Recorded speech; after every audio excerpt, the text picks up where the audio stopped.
Thank you, Edward, for joining us today. I am so excited to have you on the OSBA podcast.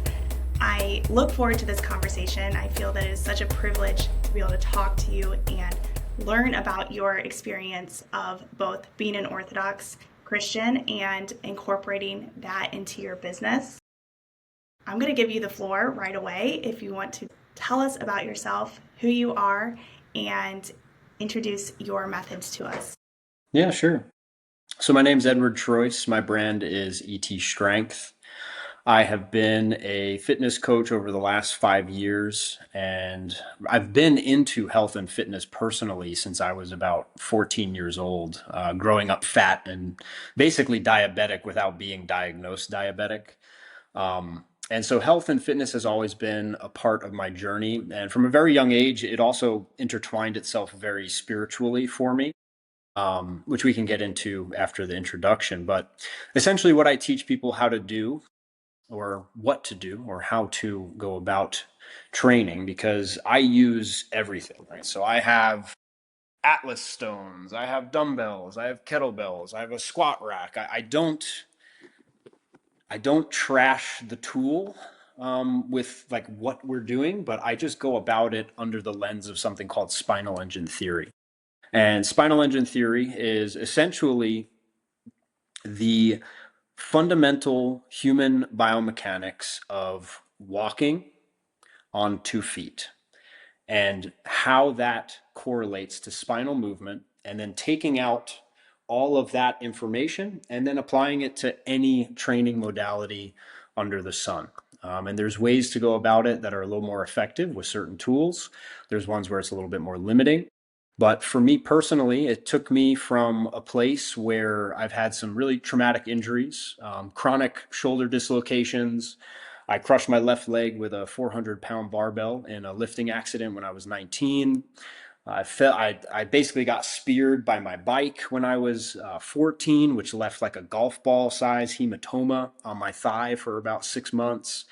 And so, by the time I found this system, it was essentially just rock bottom physically for me, where nothing had worked in the past. And this is the one thing that finally gave me some lasting solutions, some lasting results from my predisposed physical conditions. And similarly for me with Orthodoxy, how I became Orthodox was in the same way. I had been raised Catholic. I basically became, materialistic atheist from all the indoctrination of public school systems, and my mom taking me to church once a week, and my dad never going, and just looking and being like, "What is this stuff?" And then having your teachers tell you for 15 straight years that we evolved from, amoebas and little single-celled organisms, and so that led me down a path of atheism, which then led me to drug experiences, mystical experiences, which then led me to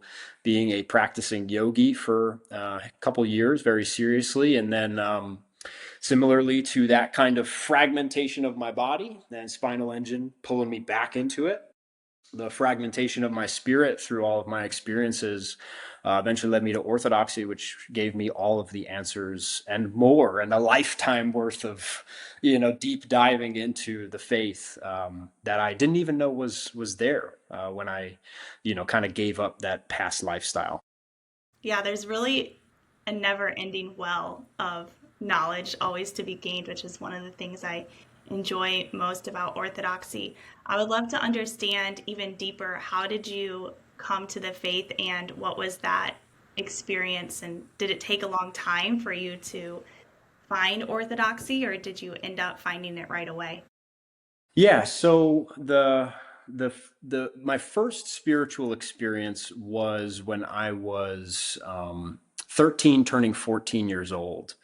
And it was having grown up fat and pre-diabetic. I had like my first breakup with the first girl I ever dated, and I was just sobbing, in my room. And my mom comes in and she's like, "You need to go for a run. Like, you got to use your body to like get out of this up in here."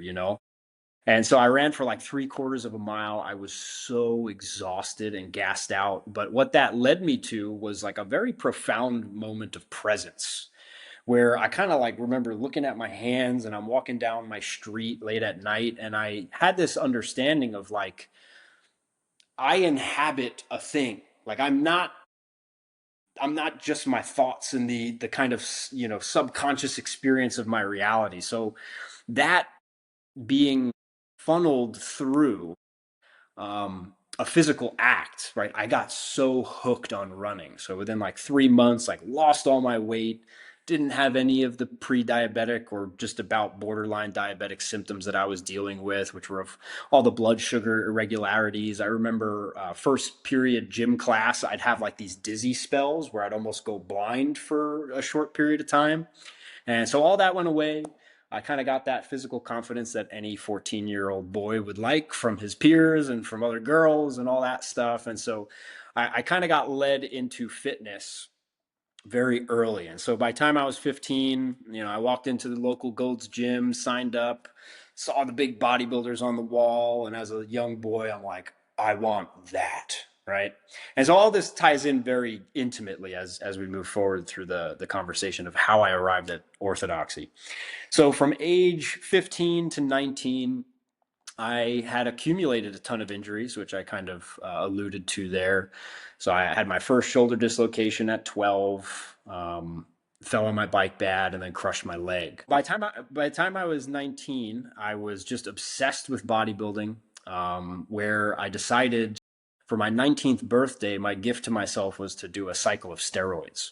And at 19, injecting yourself with testosterone is like throwing a 4-foot wrench into a 2-liter Honda Civic engine at 1,000 miles an hour. My body was not prepared to shut off production of the hormone that makes me me.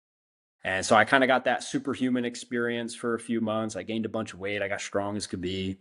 And then coming off of steroids, you're supposed to do it with a post-cycle therapy protocol.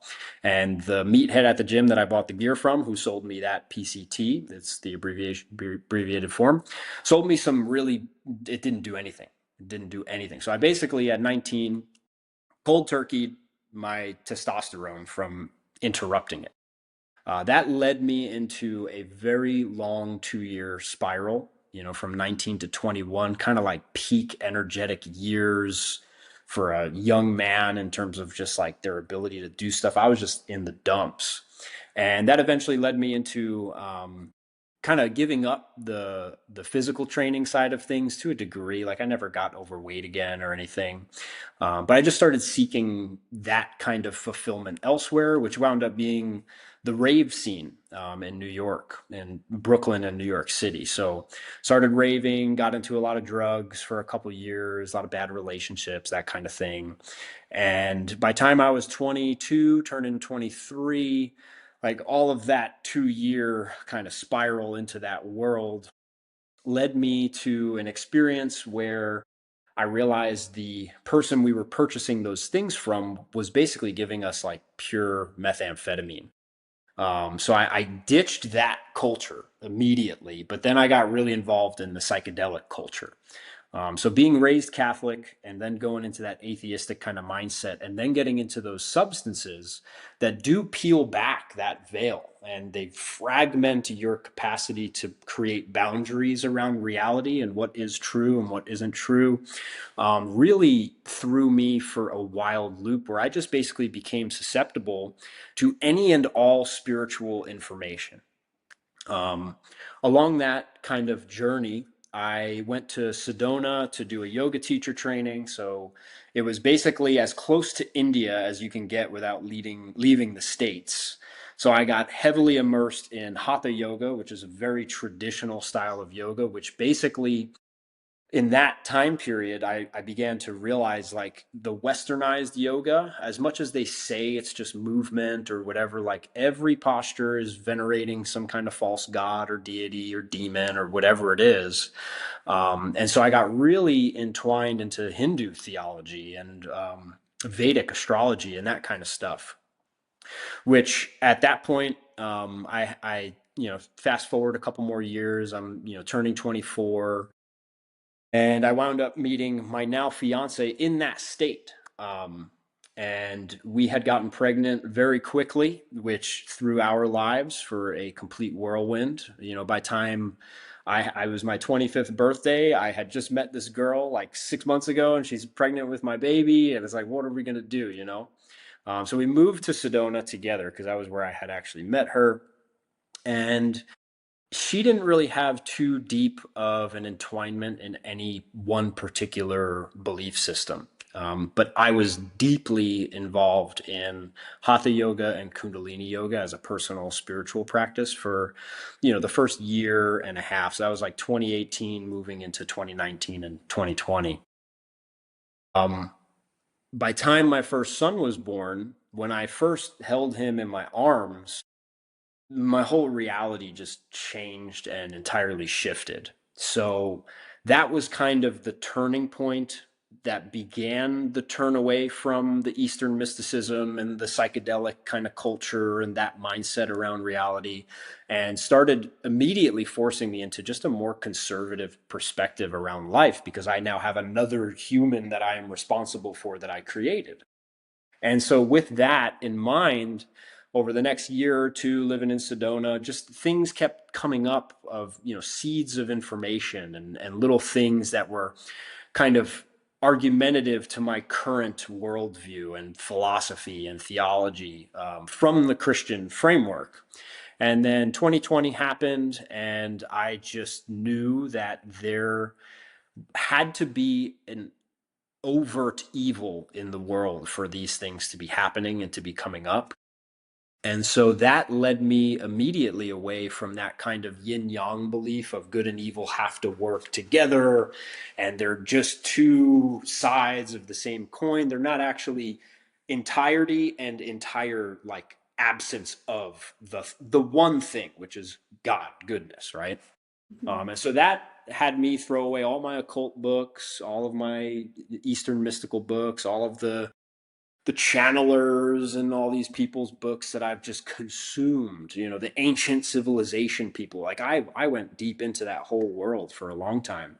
And I just decided to buy a Bible. And I'm like, I don't know what this means, but like I'm pretty dang convinced that what I'm doing right now is entirely wrong. And I think this is right. So like let me see what this does if all I do is wake up and read it. And so in the beginning, I got like really into like Chuck Missler. Do you know who Chuck Missler is? He might be super famous, but Oh yeah, so I'm the he worst with was. celebrities, so I actually feel like Oh okay.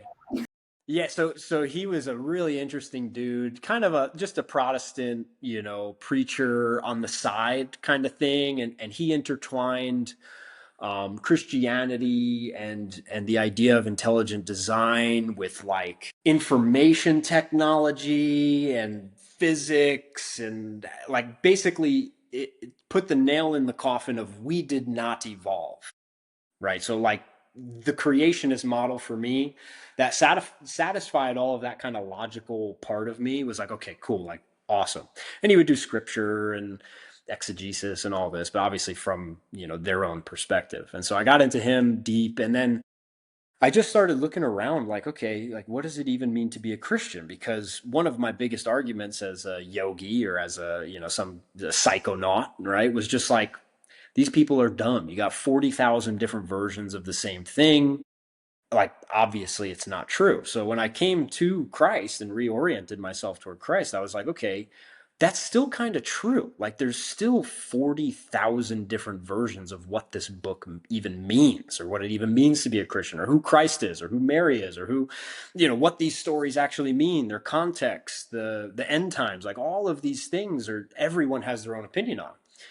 And long story short, from there, I just started looking at podcasts online. I started weighing out Protestant theology, Catholic theology, and then eventually I just found Orthodoxy online. I don't remember who it was first. I think it might have been Jay Dyer and his debates, because I was into some of the geopolitical stuff that he'd talk about. And I was actually familiar with him from I think he did his first book, Esoteric Hollywood, I think was a show on like Gaia TV at one point. And I had a Gaia TV subscription, when I was in that whole world. So I think Jay might have been that first kind of seed of orthodoxy for me, but coming at it from a different interest in what he was sharing.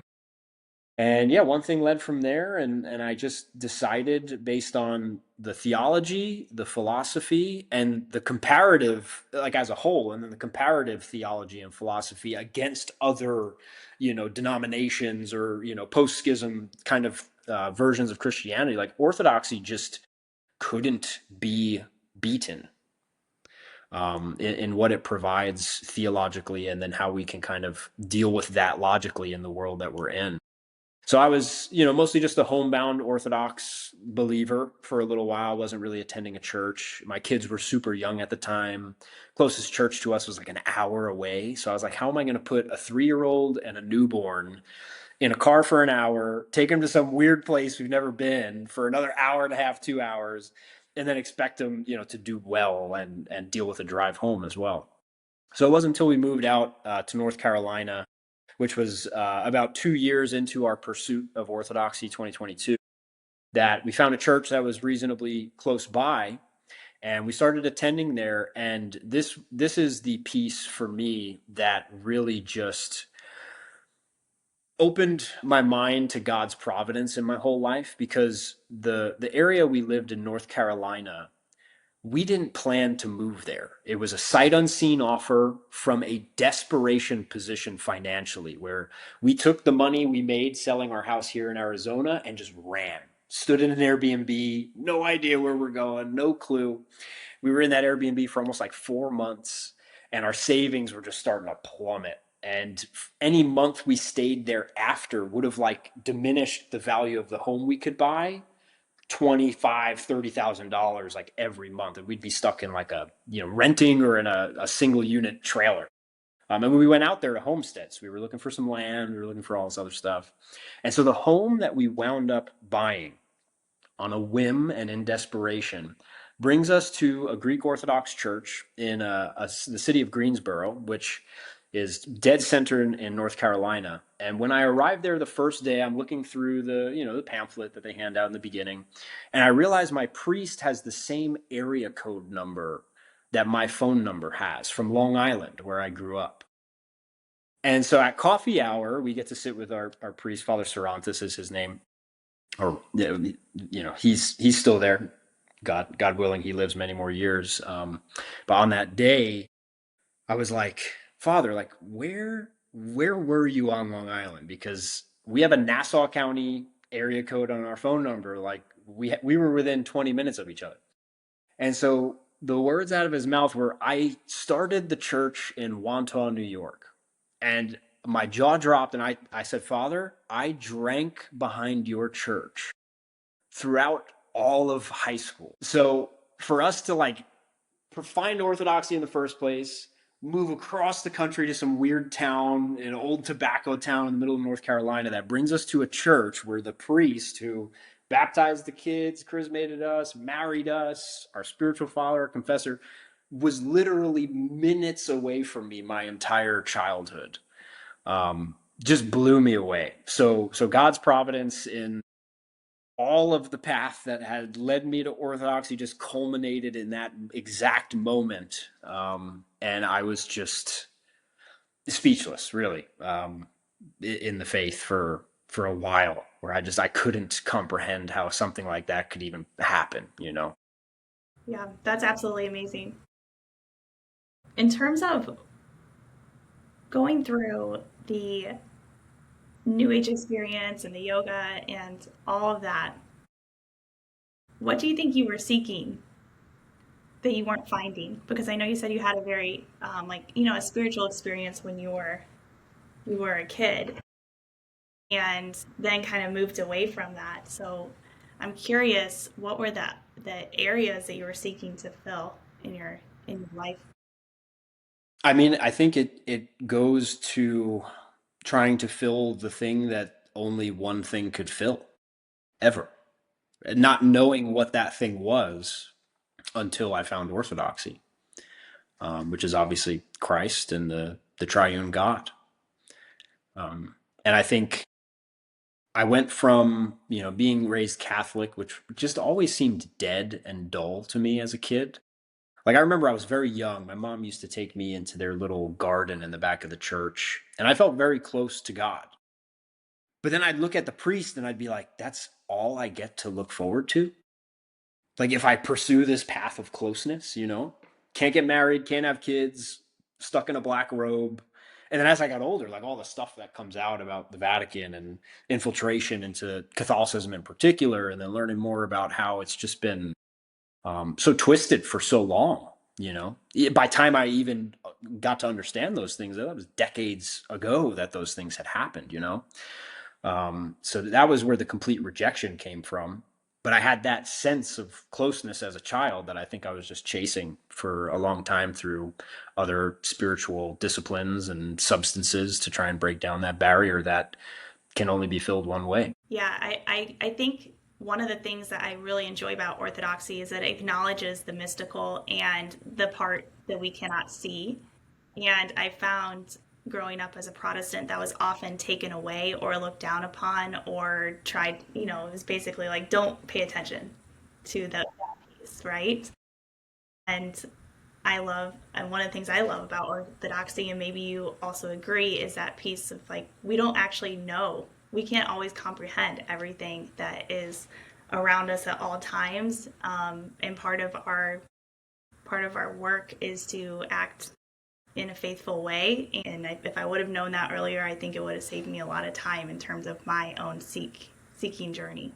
Yeah, and I have some family who are more Protestant leaning. I have some friends who are more Protestant leaning, and I think for me, what made Orthodoxy such an easy choice was I was already kind of in that Eastern idea coming into Christianity. So I didn't have that Western approach of like, I need to know everything about God, but the only way we could know God is mystically. Like I've had plenty of mystical experiences where it's like, well, how could I kind of, in a worldly manner with my faculties, come to a faith of something that is unknowable through those faculties? Only through the essence and the energies. Like we could understand the essence, but the energies are the things we can't see, but we know. So it was just an easy thing for me where I didn't come into Orthodoxy with any of those kinds of Protestant or Western roadblocks logically. That just it made it so much easier for me. And I do see there's just a massive influx of mostly men to one degree or another, but guys coming or people coming from that new age, open minded, not logical, not rational, spiritual side of lives that then find orthodoxy, and it all just makes perfect sense. And all that stuff had become so popular over the last 50, 70 years, since the yogis started kind of getting paid to come overseas and plant themselves here in the U.S. Yeah, it kind of made fruitful soil in the West for Orthodoxy to now grow like immensely in the last 5 years comparatively to the last 50. Praise God. In terms of your business and fitness and your fitness journey, you talked a lot about how that was a big part as well in terms of your spiritual experiences as taking care of your body. I would love to learn from you. How do you link up your faith and also the workout aspect? So many of us want to take good care of ourselves, but sometimes the main thing that we're neglecting is our physical body. We're taking care of our mind, we're taking care of our spiritual life, we're going to divine liturgy, but we're not going to the gym, or we feel lost even on how can we take care of our physical vessel. Yeah, and I think sometimes from the masculine perspective in Orthodoxy, like being strong and fit could also almost be like you're being too worldly kind of perspective for some guys when they get into the faith, and they're almost becoming too mental about it and forgetting like God created this perfect thing that we're inhabiting to even get to know him, and to leave that on the table, I think for a lot of people, men especially, because physical effort is 100% the medicine to a lot of our spiritual kind of predispositions where we fall as men, things with passion and lust and all of those kinds of classic things that we deal with, that women are dealing with more so now than ever because of the world that we live in, unfortunately. But to that extent, for me growing up and having that first, for lack of a better word, level of consciousness about my life through the means of physical effort, like that always stuck with me. And I think the main reason I got so deep into both the psychedelic world and yoga as kind of a byproduct of that was the nature of either the physical experience of those substances or the physical practice that led to the experiences of the kind of yogic spirituality, right? So there was always this physical component to the spirit, whatever spiritual path I took. And as I became Orthodox, I became Orthodox with the kind of habits and disciplines built into me for being healthy because I grew up unhealthy. Like I was the catalyst for change in my family. I grew up with parents who were never healthy. A part of the reason I was diabetic was because my parents just didn't know any better with what they were feeding me, right? And so that had always been such a priority for me that as I became more understanding through a lot of these Eastern traditions, right? The things like meridians and things like the chakras and the energetic systems of the body, right?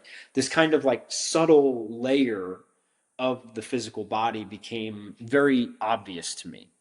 And as I became Orthodox, I just started questioning, like, well, these things seem to have been true objectively, regardless of what box I put them in, right? Like getting to lose weight as a 14-year-old had wonderful fruits to whatever degree they could. Mhm.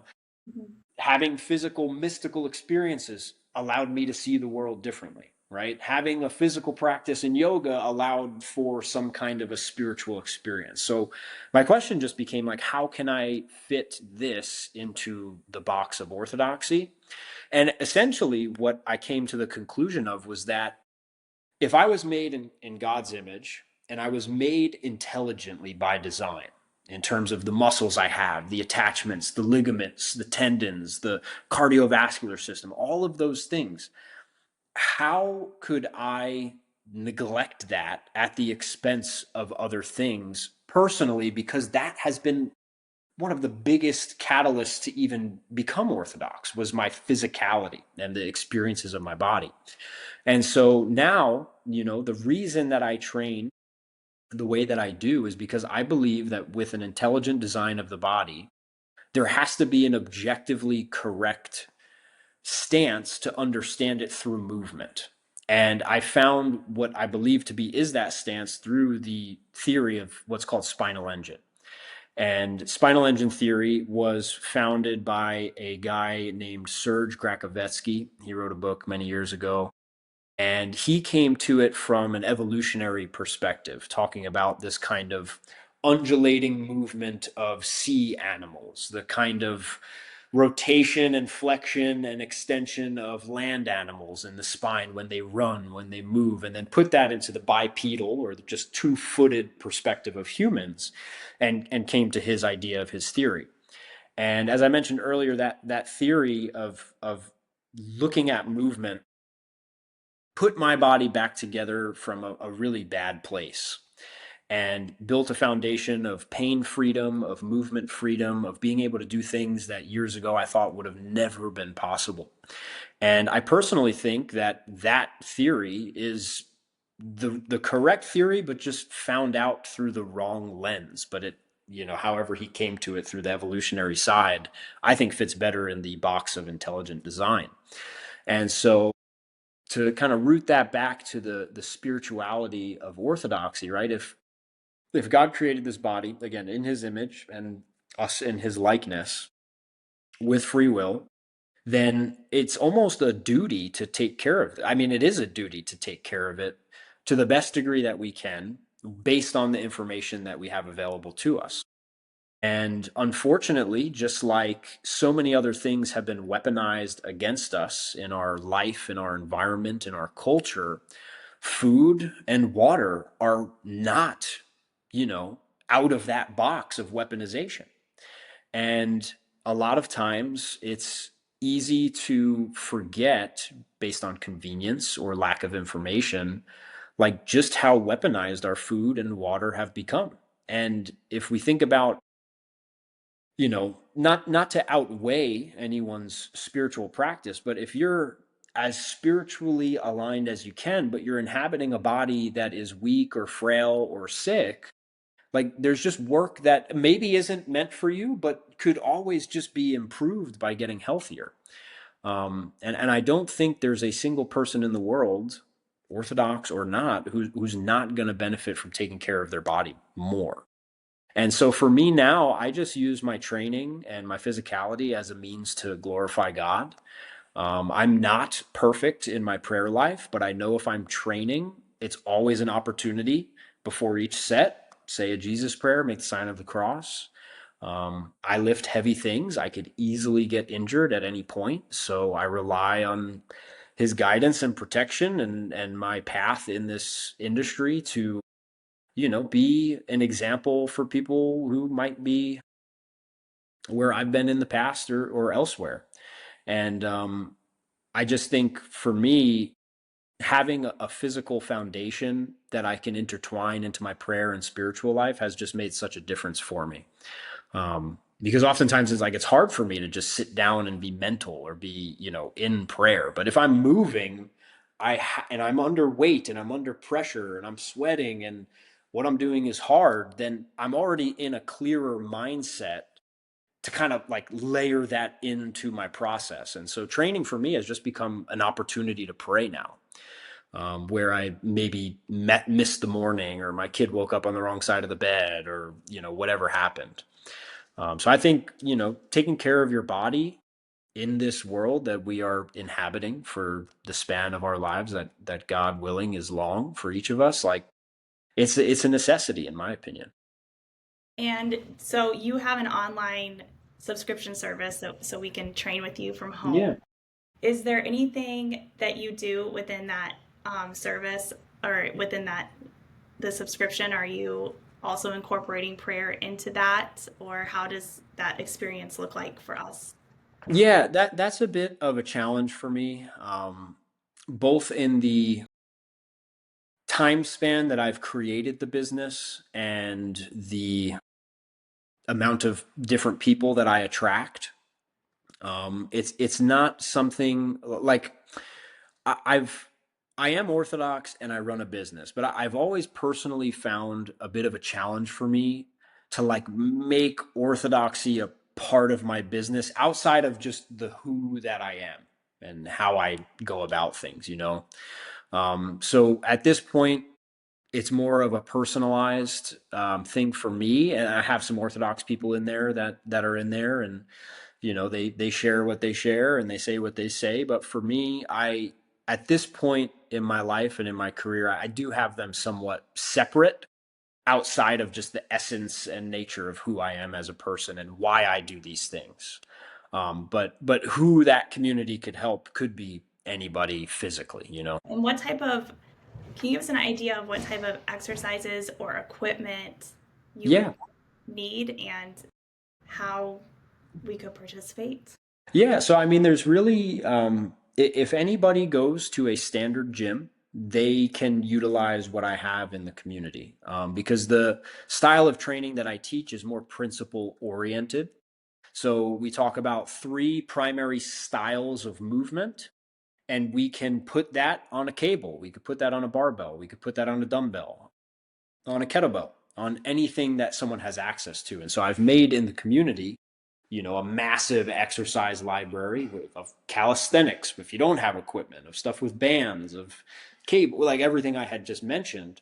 So if anyone goes to a decently stocked gym, like they'll have access to be able to express the principles that I teach, which are all based around rotational movement. So generally, if we think about fitness as a whole, it's very blocky and straight lines.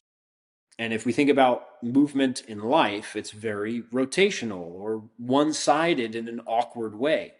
And so for me, and this is what I get made fun of online for every single day, is not that I think the classic style of training is bad, but I just think that it is inherently missing the fundamental aspect of movement that we do, which is inherently how we walk, right? Like, I've watched both of my kids go from being born into my hands to being able to walk, and I haven't had to teach them anything. So it is walking is something that is so foundationally rooted into our genetic makeup, into the design of our body and how our muscles organize themselves around the body, that if we take the principles of how can I make my walking as effective and efficient as possible, because it is the number one thing that we are doing movement wise, doesn't matter how sedentary you are. If you are blessed with legs, you walk to your car to drive to work, and then you get out of it and you walk to your desk, or you walk, you know what I'm saying?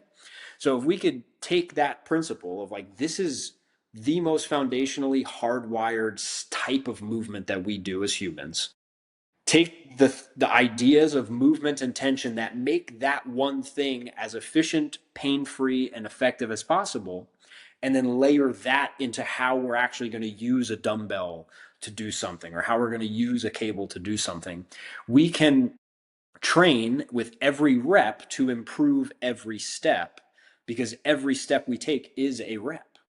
And on the more nerdy side of things, in terms of the nervous system, like when we train, what we do physically under stress is what our nervous system remembers for our body to do elsewhere.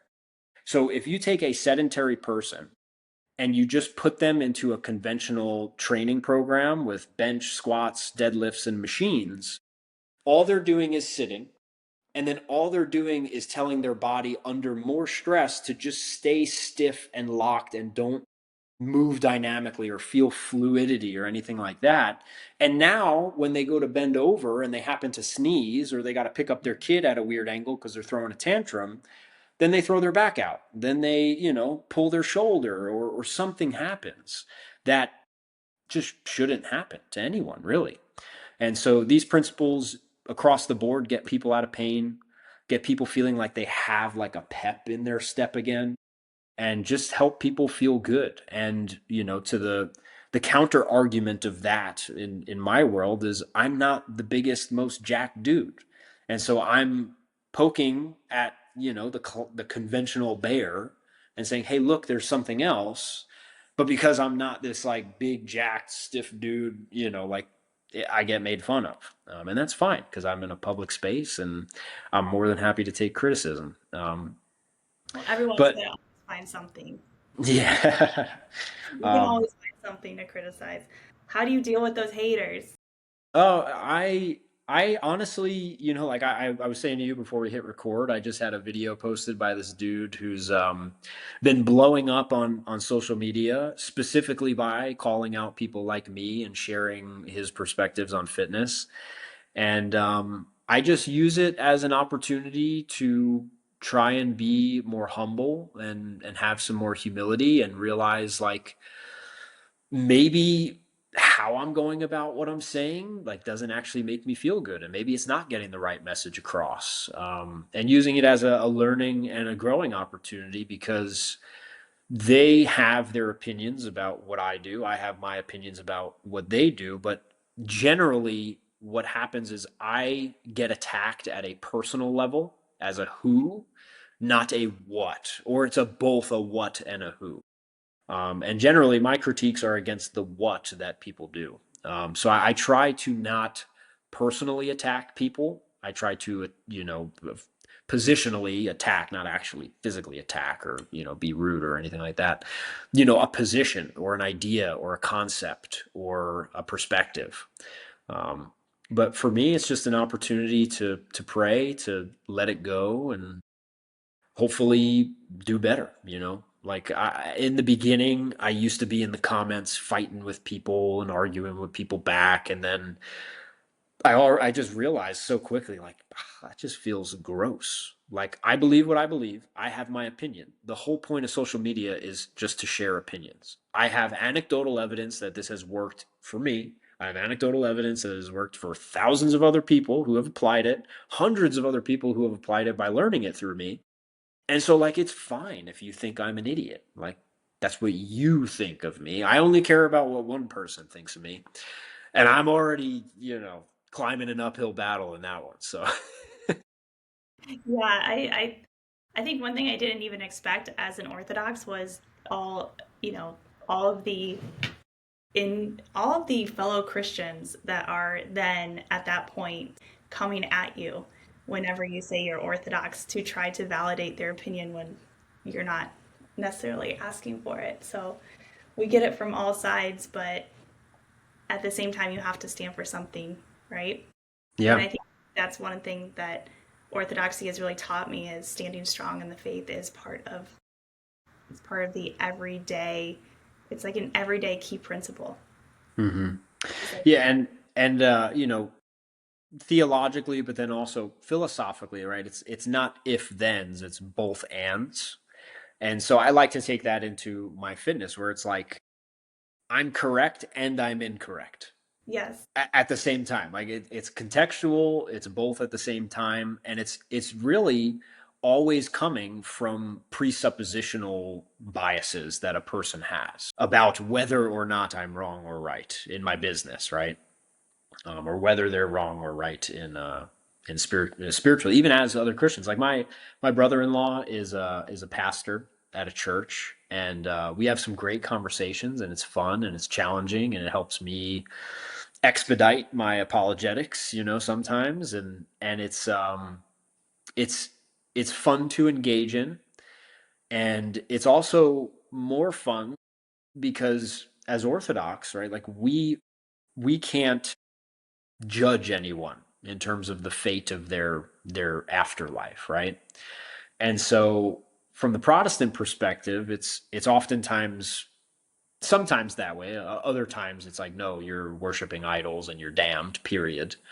But it makes for good conversation, and it regardless always grows each other's faith in the right context and the right setting.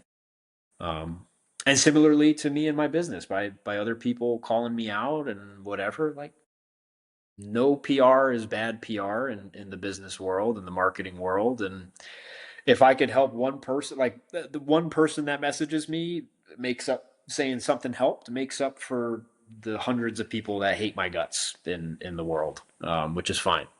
let us know. So where can we find you, Edward, if we want to follow you online and then also access your program? Yeah, on Instagram, that's my main social media profile. It's my name with a period in between. So Edward.Troise. My website's etstrength.com. And then my community is on the platform called School. So it's just school.com/etstrength. You can find the link in my profile. You can find the link on my website. But that's my primary mode of work. I also take one-on-one clients as well, even virtually, as well as in person, but most of it's virtual just because my audience is worldwide on social media. So that could be done by just filling out like the contact box on my website or reaching out to me in the DMs on Instagram and moving from there. Awesome. So we're either going to email you or we're going to go to your website and click on your school link in order Yeah, to. yeah, or just send me a message on Instagram too. I'm always responding to people there. Thank you so much, Edward. I appreciate you sharing your experience as an Orthodox, as a business owner, as a fitness coach that is helping us all stay spiritually fit and also physically fit. I think that's so important, and appreciate your time and lending your voice. And I know it's going Yeah. to inspire so many people. Oh, thanks for having me. I appreciate it.